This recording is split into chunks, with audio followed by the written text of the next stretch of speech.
This is part 2 of the video. The last one stopped before I was ready. What we just talked about was comparing the tangent of u minus v and u plus v. And we just noticed the numerator has the same signs and the denominators have opposite signs.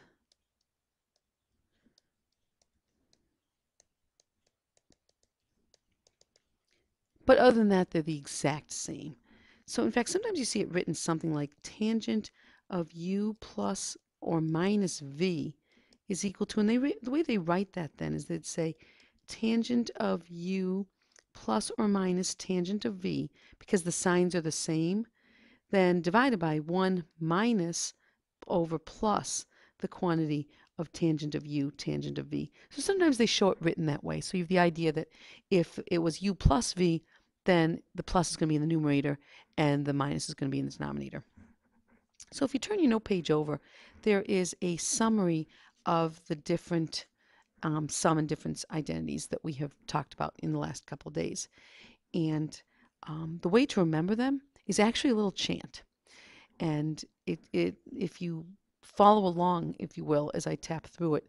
So if we went, the sine of two angles together would be sine, cosine, cosine, sine. Then the cosine of the sum of two angles is cosine, cosine, sine, sine. And then the tangent is tan, tan, 1 tan, tan. And you say that second tan, tan faster because we're multiplying those. So it goes sine, cosine, cosine, sine, cosine, cosine, sine, sine, tan, tan, 1 tan, tan. It's a nice little rhythm. Practice it a few times, and that way when you're trying to solve a problem, it comes back really easy. You just go, oh, sine, cosine, cosine, sine, cosine, cosine, sine, sine, tan, tan, 1 tan, tan. And that 1 tan, tan helps you remember that it's 1 minus the tangent of u times the tangent of v. So we'll try it one more time. Sine, cosine, cosine, sine, cosine, cosine, sine, sine, tan, tan, 1 tan, tan. So in order, that's the sine of the sum and difference of two angles, the cosine of the sum and difference of two angles, and then the tangent of the sum and difference. So let's do some problems now that we know this. Find the exact value of the sine of 75 degrees. Well, we did 75 degrees with cosine. We said, boy, that would be the sine of 30 degrees plus the sine of 45 degrees. I need to know that formula.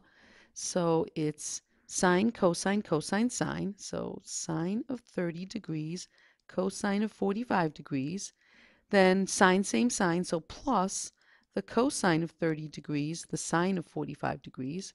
And I'm going to replace it with the values I know. That's 1/2 times 1 over root 2 plus root 3 over 2 times 1 over root 2, which comes down to 1 plus the square root of 3, all divided by 2 root 2. We could rationalize this, but I'm not at this point. Remember, you do need to become familiar with what it would look like rationalized. Next one, the tangent of pi over 12. Well, we talked about the way we would get pi over 12 would be by combining thirds and fourths. So pi over 12 is equal to 4 pi over 12 minus 3 pi over 12, which is equal to pi over 3 minus pi over 4. So we'll let u equal pi over 3, v is equal to pi over 4, and we know we're going to call this the tangent of u minus v.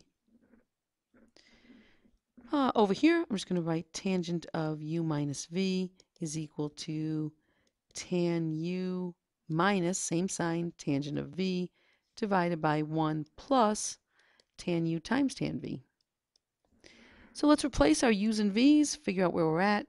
That's equal to the tangent of pi over 3 minus the tangent of pi over 4 divided by 1 plus tangent of pi over 3 times the tangent of pi over 4. Well, tangent of pi over 3 is root 3. Root 3 minus tangent of pi over 4 is 1 divided by 1 plus the square root of 3. Great. All right, let's look at the next problem. We've got find the exact value of the sine of 40 degrees cosine of 120. So I have sine of u cosine of v minus, it's the same angle, so cosine of v sine of u. Sine u cosine of v. So that would be the sine of u minus v. It's going to be u minus v because we're subtracting them. So let's just plug in the numbers. 40 degrees is equal to u, so it's the sine of 40 degrees minus 160 is v, 160 degrees. So that's equal to the sine of negative 120 degrees. Well, negative 120 degrees is right over here in quadrant 3. It's got a pi over 3 reference angle. So that would be equal to negative root 3 over 2, because I'm in quadrant 3. It's negative, so remember the negative goes the other way. All right, suppose that sine of u is equal to 4/5, and angle u is in quadrant 2, and cosine of v is equal to negative 5/13, and u is in, that should be v, and v is in quadrant 3. Find the sine of u plus v. Well, the sine of u plus v, let's go ahead and draw our triangle, see what we have here. So u is in quadrant 2, and the sine was 4/5. So that must have meant that negative 3 was what the x-coordinate is. So the cosine of u must be equal to negative 3/5. And I've got angle v. Angle v is in quadrant 3. And the cosine of that is equal to negative 5/13. Well, that would be a 5/12/13. So the sine of v must be equal to negative 12/13. So we have all our ratios to find the sine of u plus v. Sine of u plus v is going to equal sine u, sine, cosine, cosine, sine. So that's equal to sine u cosine of v plus cosine of u sine of v.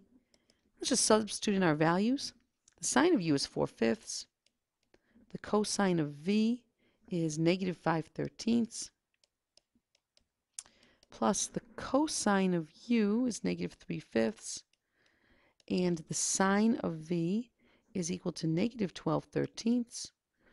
So we have negative 20 over 65 plus a positive 36 over 65, which is equal to 16 over 65.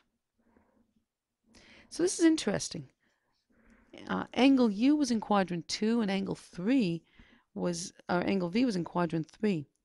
When we added the two angles together, the sign was positive. So what quadrant must u plus v be in? If the sign is positive, it can't be in quadrant 4 because sign would be negative. So this must have ended up in quadrant 1 because the sign of u plus v is greater than 0. It's positive. All right, for the last problem we're going to do is the tangent of u minus v. Well, I know that tangent of u minus v is equal to tan, 1 tan. So tangent of u, same sign, minus the tangent of v, divided by 1, opposite sign, tangent of u times tangent of v. Let's go back up to our triangles, figure out what the tangents are of these different angles. The tangent of u would be equal to negative 4/3. The tangent of v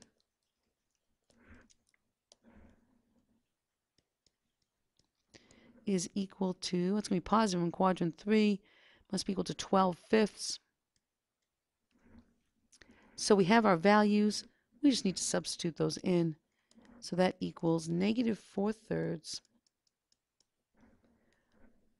minus 12/5 divided by 1 plus negative 4/3 times 12/5.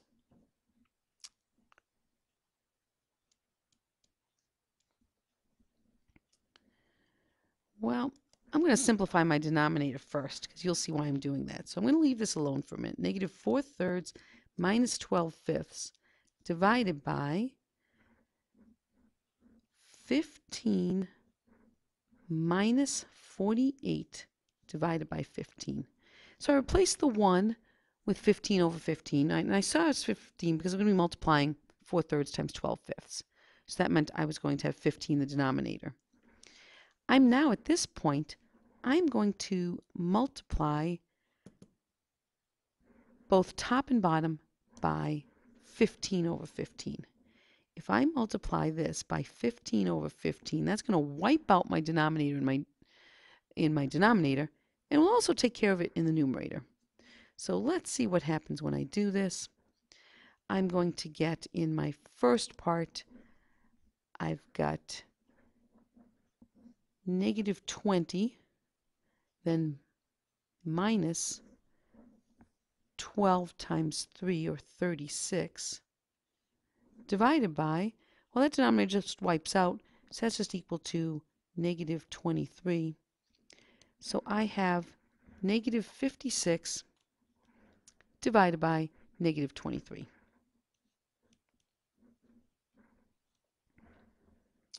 At this point, there's nothing I can do with that. So I'm just going to go ahead and leave it the way it is. And I have, I can reduce out the negatives. So I have that's equal to 56 over 23. So it ended up being positive, and we had the tangent of u minus v. U, of course, was in quadrant 2. V was in quadrant 3. So we subtracted v from u. We must have ended up in quadrant 1 again. So this must have been here in quadrant 1. So this is how we manipulate these problems. Good luck doing your homework, and I will see you soon.